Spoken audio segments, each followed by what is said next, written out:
जय जगन्नाथ। गोटे कथा कहूँ ओडिशा गवर्नमेंट बर्तमान गुटखा तंबाकू बैन कर दी। ठीक अच्छे बहुत भल पदक्षेप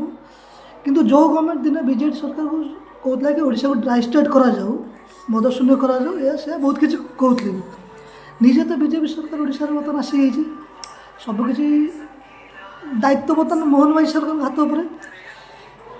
इंडिया रे बर्तमान बिहार गुजरात मिजोराम नागालैंड ड्राई स्टेट मद प्रोहिबिटेड आ गोटे अच्छे यूनियन टेरिटोरी लाक्षाद्वीप किंतु ओडिशा कहीं ड्राई स्टेट कर कारण मद तो बेसी मिल ना टैक्स मिल पैसा मिल 5 टकिया जिनस बंद करदे गुटखा 150 टकिया जिनस मार्केट चलो भविष्य बर्बाद लोक फैमिली बर्बाद से किसी पदक्षेप ना ये तो गवर्नमेंट आ लोक सीना किसी बुझे